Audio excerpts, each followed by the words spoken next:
ဒီကောင်လေးမှာအချိန်ကိုရက်တက်နိုင်တဲ့စွမ်းအားရှိတယ်။အဲ့ဒီနေ့ကသူစူပါမားကတ်တစ်ခုတည်းကိုဝင်လာပြီးဈေးဝယ်နေတဲ့အမျိုးသမီးတိုင်းကိုတေချာဂယူးဆိုင်ကြည့်ရှုနေခဲ့တယ်။လားပါတဲ့မိန်းကလေးတဦးကိုသူအာယုံဆိုင်မိလိုက်တဲ့အခါသူ့ကြည့်အားလုံးကိုသူမစီမှာပဲစူးစိုက်လိုက်တယ်သူလျှောက်သွားပြီးသူမရဲ့ဆံပင်ကိုညင်သာစွာတက်ဖယ်လိုက်ကပခုံးပေါ်ကကျိုးတိုင်းကိုဖြည်းဖြည်းချင်းလျှော့ချလိုက်တယ်။သူတခုခုဆိုးဆိုးရွားရွားလုပ်တော့မယ်လို့တင်ထင်ကောင်းထင်နိုင်ပေမဲ့တကယ်တော့မဟုတ်ပါဘူး။သူဟာသူ့ရဲ့ပုံကျန်းစာအုပ်နဲ့ခဲတံကိုရိုးရိုးရှင်းရှင်းထုတ်ယူလိုက်ပြီးသူ့ရှေ့ကမိန်းကလေးကိုတေချာဂယူးတစိုက်ပုံကျန်းဆွဲဖို့စတင်ခဲ့ပါတယ်။အဲ့ဒီနောက်မှာတော့ဖြတ်သွားတဲ့အမျိုးသမီးတိုင်းကိုလည်းအဲ့ဒီလိုပဲဆက်လုပ်ခဲ့ပါတယ်ပုံကျန်းတွေအားလုံးဆွဲပြီးသွားတဲ့အခါသူဟာသူ့ရဲ့လက်ရာတွေကိုကျေနပ်စွာကြည့်လိုက်တယ်။ပြီးတော့မိန်းကလေးရဲ့အဝတ်စားကိုညင်သာစွာပြန်ပြင်ပေးပြီးသူကအညောင်းညာဖြေလိုက်တယ်။အချိန်ဟာပြန်လဲဆက်တင်လှုပ်ရှားလာပါတော့တယ်။တကယ်တော့သူ6နှစ်သားရွယ်တုန်းကသူ့မိသားစုဟာဆွီဒင်နိုင်ငံကျောင်းသူတဦးကိုအိမ်မှာလက်ခံထားခဲ့ဘူးတဲ့ယဉ်ကျေးမှုကွဲပြားမှုတွေကြောင့်အဲ့ဒီမိန်းကလေးဟာအိမ်ထဲမှာမကြာခဏအဝတ်မပါဘဲရှောက်သွားတတ်ပါတယ်။ငယ်ရွယ်ရဲ့ကောင်လေးအတွက်တော့ဒါဟာတိကျင်စိတ်ဖြစ်စေတယ်လို့ရှုပ်ထွေးမှုလည်းဖြစ်စေခဲ့တယ်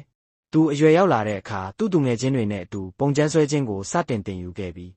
လူခန္ဓာကိုယ်ရဲ့ဖွဲ့စည်းပုံနဲ့အလှအပကိုပုံမနားလည်အောင်စူးစမ်းခဲ့ကြပါတယ်။ကျောင်းမှာလူစစ်ကိုငားပြီးလေ့ကျင့်ဖို့အတွက်သူတို့ပိုက်ဆံပင်ပေးခဲ့ကြပါတယ်။အဲ့ဒီနောက်တစ်နေ့မှာတော့သူမိန်းကလေးတဦးကိုချစ်မိသွားခဲ့ပေမဲ့ကံမကောင်းစွာဖြင့်သူမဟာလက်ကျိုးသွားပြီးပတ်တီးစီးထားရပါတယ်